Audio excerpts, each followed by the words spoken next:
Hey guys, Rich Mixed here. Welcome back to another video here on this lovely Wednesday, everybody.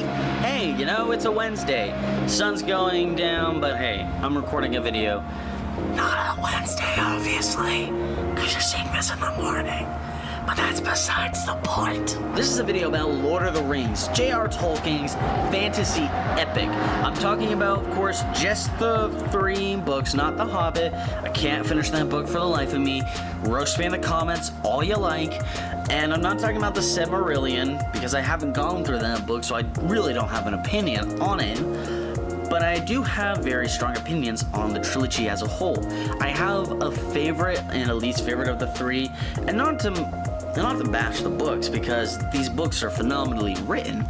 The writing on display, the world building on display, the character writing, and the characters as a whole are very well done. Some were done better in the movies, in my opinion, but overall, these books deserve all the praise that they get and more.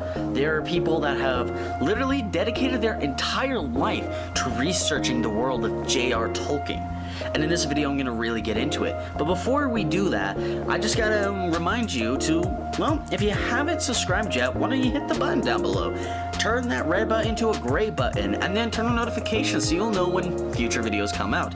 I upload every Wednesday for normal videos, and if you're a One Piece fan, I do One Piece videos every Friday on One Piece Fridays. And occasionally there is something up on a Sunday. I have done a lot of One Piece content recently, but I am planning on diversifying more and more. I will be discussing other series outside of Lord of the Rings more, especially Amphibia, and I will be discussing Spider-Man movies coming up, so if you like either of those series, definitely subscribe and turn on notifications so you know about those videos when they come out. But without further ado, let me reveal my favorite books in the Lord of the Rings trilogy. So, I'm gonna get into a few hot takes, but my least favorite of the trilogy is going to have to be the very first book. I put a lot of thought into this, and I've thought about it a lot, but honestly, Fellowship of the Ring is the weakest of the 3 books in my opinion. First of all, the opening part of the book is an absolute slog. I completely understand why it was there, and I completely understand why Tom Bombadil is a part of the whole story. It's great for world building, but it could have been put in the appendix, honestly, because it just slowed the pacing down. I felt the entire time that they were in the Shire, it was just taking forever. By the time they left the Shire, pacing picked right up, and I thought after that the book got good, and it got really good. And the ending was almost perfect, but it got cut off before where it should have ended. But I'm gonna get into that in a minute. My number 2 pick is Return of the King. Why Return of the King is number 2? Well, it's because for as much as I love Merry and Pippin, I did not care for their adventures that were going on. Once again, great for setting up the stakes and building the tension up. Well, what's going on with Frodo and Sam? I gotta know. What's going on there? I need to know. I just honestly just wanted to skip to that. But of course, I couldn't. I needed to get through this stuff first to get to what I consider to be the really good stuff. Once we got back to we were following Sam because Frodo was captured at this point, but we were following these characters again and through their journey to go destroy the One Ring, and then everything after that was just absolutely amazing, and I thought it was very well done after that. Now, for my number 1 pick, if it wasn't blatantly obvious, it is definitely Two Towers. Two Towers is just amazing front to back, cover to cover. Only criticism I have is, why is Boromir's death in the very beginning of Two Towers when it's thematically better fit as the death of the Fellowship? It should have been put at the end of Fellowship of the Rings like it was in the movies, for God's sake. There's a reason they did that, because it just makes a lot more sense. But beyond that, Two Towers is my favorite of them all. But to go into more detail about Two Towers, really, and why it's here.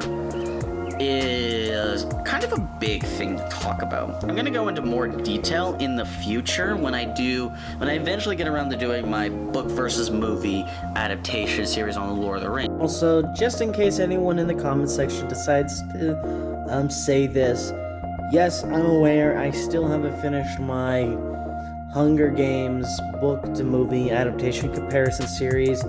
I just need to rewatch at this point. I just need to rewatch Mockingjay Part 1 and 2, and then I can go ahead and make those videos. So yeah, I'll make sure I get those done before I go ahead and do Lord of the Rings as far as book to movie adaptations are concerned. So don't worry about that. As far as Two Towers is concerned, is very well done. I felt it handled the pacing beautifully. Hopping from character to character's perspective was absolutely phenomenal. The tension was never lost on me. The tension was never gone away from me. I remember how intense I felt going through the Battle of Helm's Deep. It was just had me on the edge of my seat, and then when they pulled the victory out the last minute, it was absolutely brilliant in my opinion. I love the world that was put on display. I love how we really get to see the toll the ring is putting on Frodo in this. We get to see the kind of character that Frodo really is. Like, this is also the part where we get Shelob's lair, which is absolutely horrifying. Absolutely horrifying. It's scary in the movie, but in the book, it is nightmare fuel. Like, they're in the pitch black. They only have Galadriel's light guiding them. And they hear something behind them, and they turn around, and all they see is their reflections in a bunch of giant beady eyes. It is terrifying. Just the sheer imagery of Shelob is scary to me. It is amazing. I love how they did it in the movies, but at the same time, I kind of wish it was done the way it was in the book, but that's a nitpick at the end of the day. With all that being said, I'm going to end the video here.